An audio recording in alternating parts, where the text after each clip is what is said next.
bioética pode ser entendida como uma forma de ética aplicada ou de ética prática.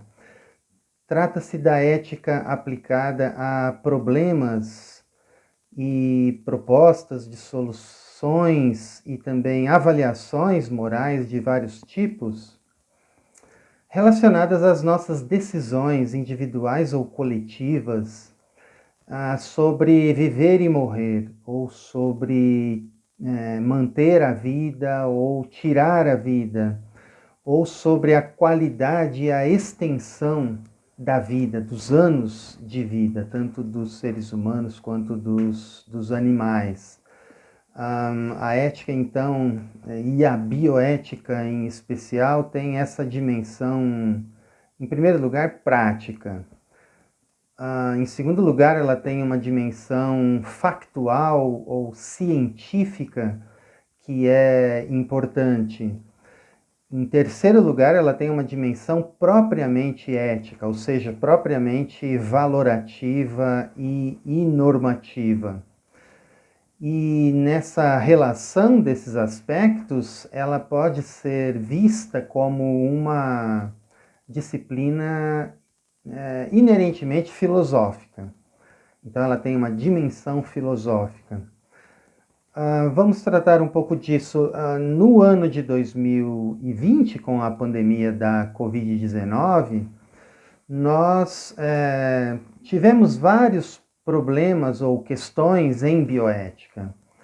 E questões que não apenas interessavam ao mundo acadêmico, mas também às políticas públicas de saúde e aos cidadãos em geral que estudavam e pensavam sobre o que estávamos vivendo. Por exemplo, um dos problemas era o da locação de UTIs escassas num cenário possível de esgotamento do serviço hospitalar.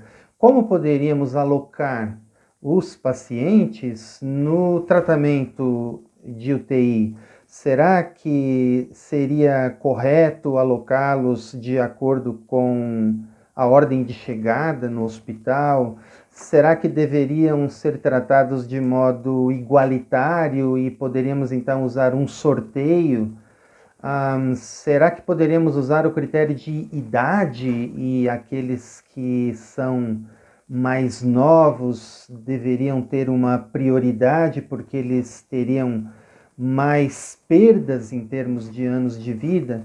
Essas são questões práticas relacionadas ao que decidir e qual protocolo de conduta as equipes poderiam e deveriam tomar.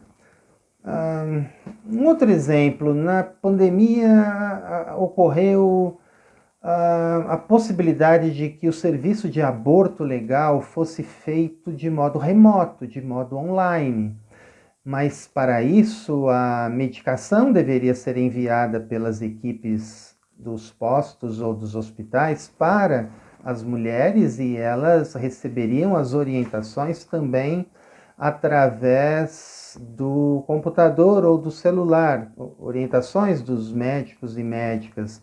Mas isso esbarrava na questão: será que a legislação permite, os protocolos do hospital permitem, caso a legislação não permita, numa situação excepcional como se estava vivendo, em que tudo que pudesse ser feito remotamente, online, era aconselhável para diminuir a transmissão e a insegurança, isso também era uma questão prática.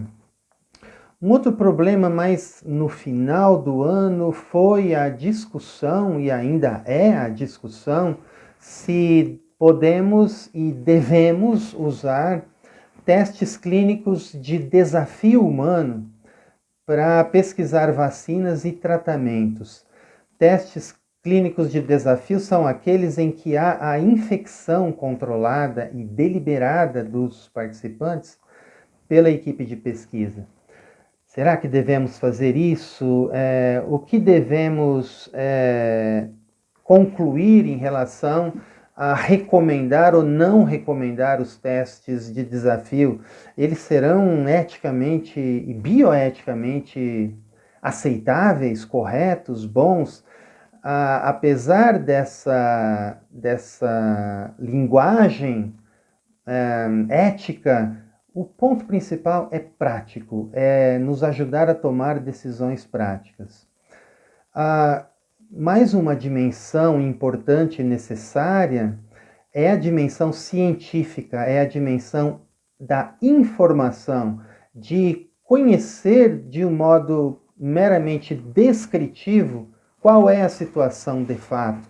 A gente precisa saber do que está falando, do que está pensando.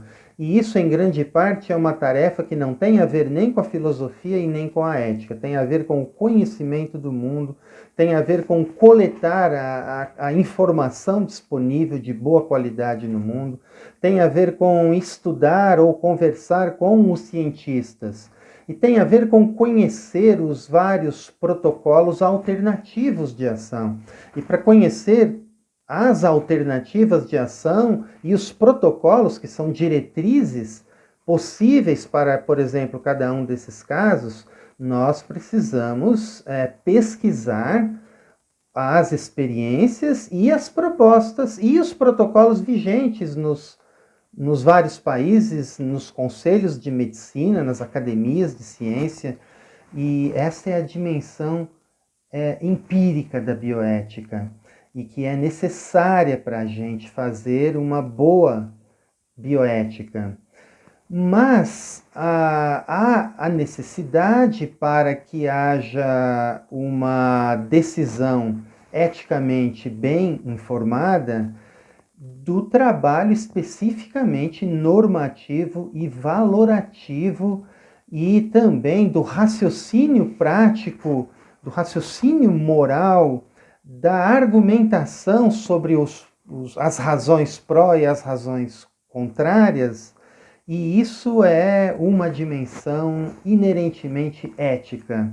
E é a dimensão mais importante, porque a gente tem problemas práticos e quer saber o que fazer numa situação mais complexa e difícil, não de modo fácil, rápido e que basta a nossa vontade.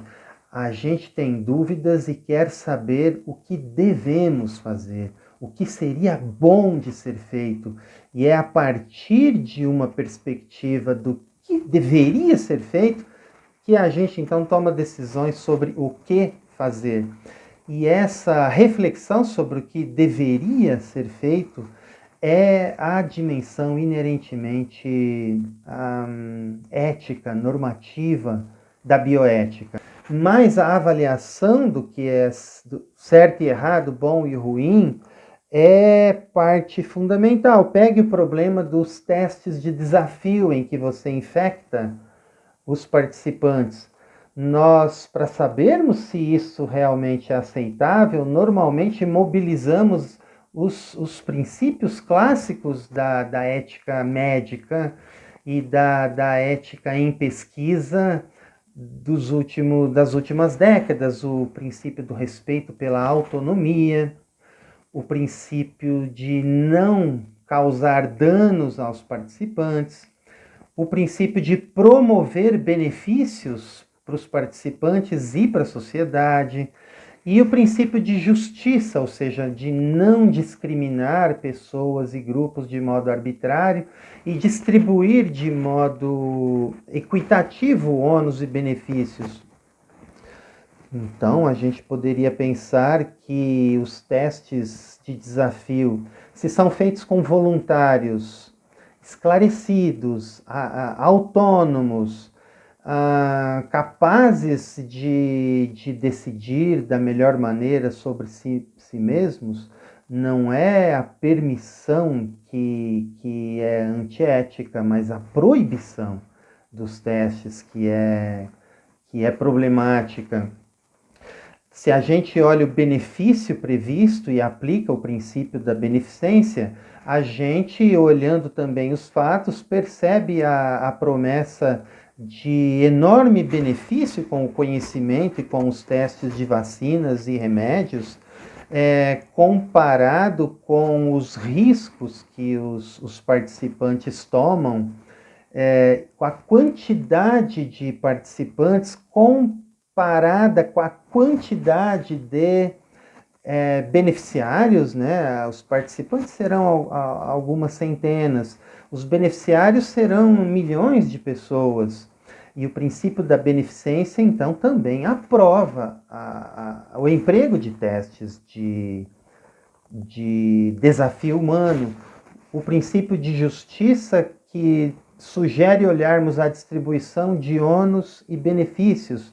Ora, profissionais da saúde, outros profissionais de serviços essenciais, todos eles estão expostos a um risco muito grande de contrair a doença e ter consequências negativas, sequelas ou até morte. Os participantes de testes de desafio também terão, e terão até menor risco.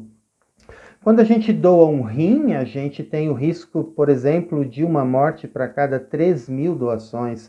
E os participantes do teste de desafio, até onde sabemos hoje, eles terão, se forem jovens, saudáveis, eles terão uma morte a cada 14.000 participantes dos testes, de modo que, pelo princípio de justiça, a gente também aprovaria os testes de desafio.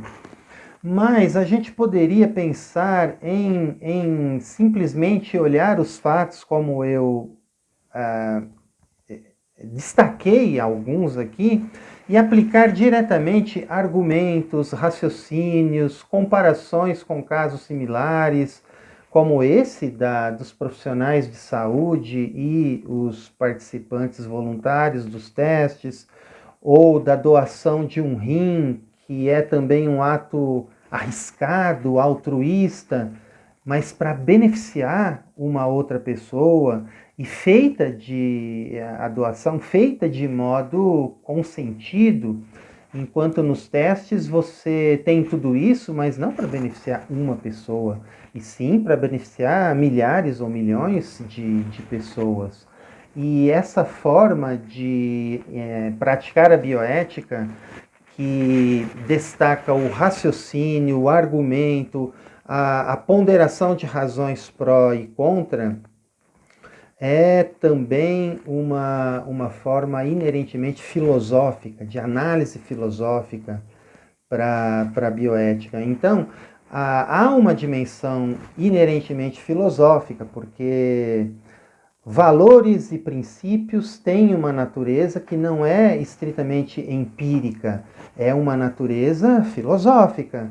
Mas, além disso, trabalhar os fatos, os valores, as possibilidades de decisão e relacionar isso de uma maneira lógica, de uma maneira válida, de uma maneira em que se produza uma conclusão que seja racionalmente sustentável, também é uma atividade inerentemente filosófica. Então, a gente pode se especializar ou estudar e pesquisar a bioética, nós da área da filosofia, como uma área filosófica específica, ou, pelo menos, podemos colaborar de um modo bastante construtivo com essa área, apresentando inputs ou teorias ou argumentos para ajudar nos outputs, ou seja, nas consequências desse tipo de atividade, que é a bioética, e fazermos dessa contribuição para essa área, se não a nossa área principal, uma área complementar. E nesse sentido, então, eu encerro essa introdução com essas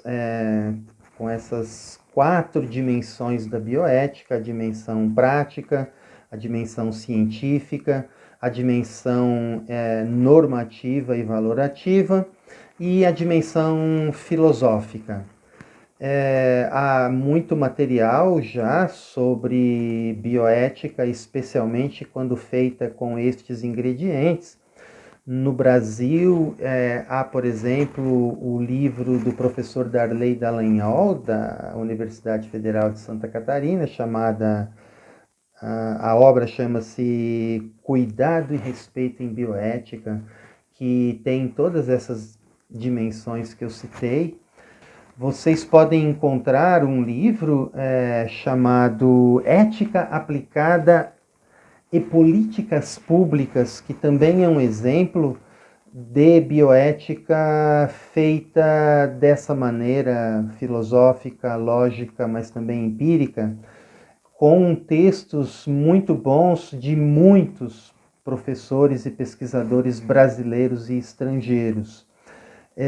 Há no grupo da Sociedade Brasileira de Bioética muita produção, e um livro chamado Fundamentos da Bioética, do professor Arnores Ganzerla e do professor Fermin Schran, é um livro excelente também, cheio de capítulos variados, escritos por profissionais diferentes e com especialidades diferentes da bioética aqui no Brasil.